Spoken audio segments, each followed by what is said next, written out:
Hey, Valley Middle School, welcome to another math video. Today we're going to be looking at the order of operations. Before we do that, though, let's go ahead and take a look at our trivia question for today. Who is this guy? Seriously, I know you use his products that he's developed every single day. I've got many of them. You watch many of the movies that his company has made. But can you identify what this guy's name is? All right, let's get rolling. I'll give you the answer to that tonight after instruction. Officially tonight, our target is I can evaluate expressions using the order of operations. Let's do this thing. Can you evaluate this expression? This looks pretty heavy duty. Here's what I can promise you. By the end of the night, you'll be able to do this. Let's start off with some vocabulary. Our vocabulary for tonight is PEMDAS, and I've got it in a couple of different places. I'll just talk off this one up here. It's PEMDAS or GEMDAS. This is the order of operations. When you have a whole bunch of operations, mathematical operations like this one here, this problem has. It has subtraction, addition, multiplication, and it's even got exponents in it. I could even draw a line here and put divided by 2 down and make division and all kinds of things going on. Well, in order to get the correct answer, you have to follow a prescribed order, just like a doctor's prescription, a prescribed order in which you do those operations. And so the order is you start off, do the parentheses first, and then you do any exponents, then you do multiplication or division, whichever one comes first, like you're reading a book, left or right, and then addition and subtraction, whichever one comes first.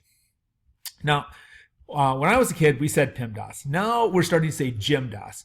GEMDAS, the only difference is instead of P for parentheses, they're using grouping, because you could have a sign like this. We could use this kind of a bracket or this kind of a bracket. So you'll use double groupings or nested parentheses, as they sometimes call them, in 7th and 8th grade. But for right now, I think we can just call it PEMDAS or GEMDAS. I don't care which one. Just know that it can be any, any type of parentheses. All right, so let's get going and let's take a look at some problems. Let's start off with something just a little bit simpler than this. All right, we have this problem here, and I'm just going to put the screen up so I can go through it one line at a time. Can you evaluate this expression? Pretty straightforward. We've got addition and we have subtraction, but the subtraction is inside parentheses. That's first. We have to do everything inside the parentheses first. So 12 minus 3 is 9. Then we have 5 plus 9. We just copy this down. We have 5 plus 9, and we have 14. Real simple problem, 3 lines. First line was the problem. We have an operation. We have a solution. So those are the 3 lines. And I'm going to keep talking about the number of lines because you're going to have to work through these problems step by step. Many of you could have done this in your head and written down the answer, but at Valley Middle School, you're going to have to show all your work steps, and you have to do it one step at a time, because we're training you to do things much more difficult that you can't do in your head, and we're training you to be efficient and accurate. And the best way to do that is by making one change on each line of the problem. Okay, hang on here. Let's just get to this next one. Here's your next problem. A little more complicated, right? This is the one that was on our vocabulary slide.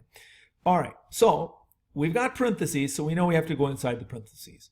And inside the parentheses, we have subtraction and addition.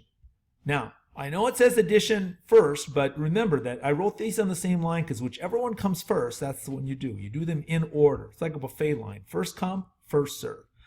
All right, so 12 minus 4 is 8. Then we just recopy all the other stuff down. And this is the part that kids don't like to do, but I'm telling you, this is the part that I'm really, really good at. I can do that easily. We're still not done with parentheses, though. We still have 8 plus 1 in there. So 8 plus 1, now we've got that down to 9, and now I can drop the parentheses. I have 9 times 4 plus 3. Now this is so tempting to do the 9 times 4 because it's just sitting right there, and I know that it's 36. But I have this exponent. We have to do the exponent first. Maybe it doesn't make a difference in this problem, but it will in some problems. So you do the exponent. This is 3 times 3. It's not 3 times 2. 3 is the base, 2 is the exponent. 2 multiples, 3. 3 times 3 is 9. Now we've got 9 times 4 plus 9. Now we can do that 9 times 4, and we've got that is 36 plus 9. We've got 45. So we have a total of 1, 2, 3, 4, 5, 6 lines. The first line is the problem. Last line is the answer. And we had 5 steps to get to that. So this is a 6-liner, and I'll be telling you how many lines there are in your problem so that you can kind of know, make sure that you're not doing more than 1 step per line. And I'm going to be very, very rigid about that. I'm sorry. It's not me. It's the way we do it at Valley Middle School. I know you can maybe do these in your head, but we're training you for harder problems.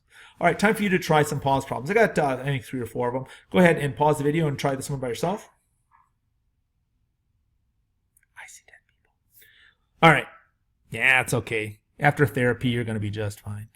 Let's see. Well, inside here, we got 3 times 2. We'll do that first, and we got that to 6. Now we've got subtraction and addition. We'll do that subtraction first because it comes first.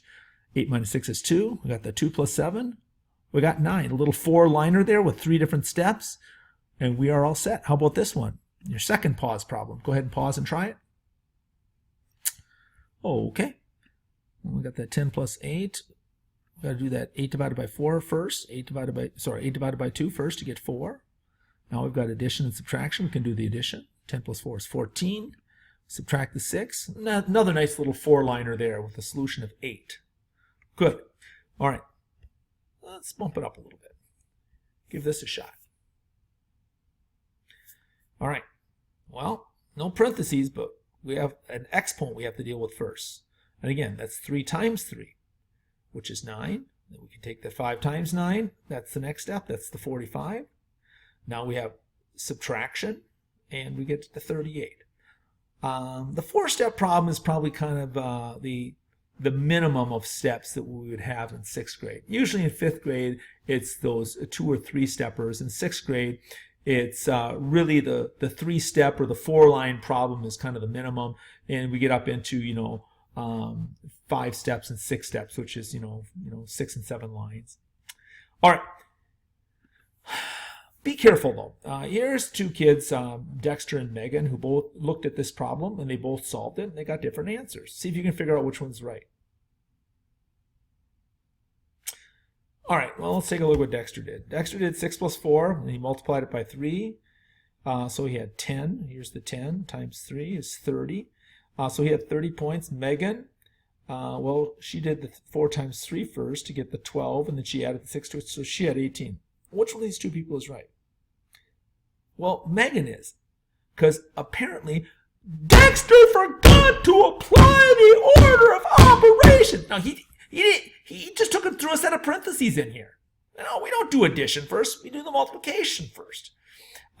It's either that or there is a possibility that he drank his chemistry set last night and messed him up. I don't know. All right.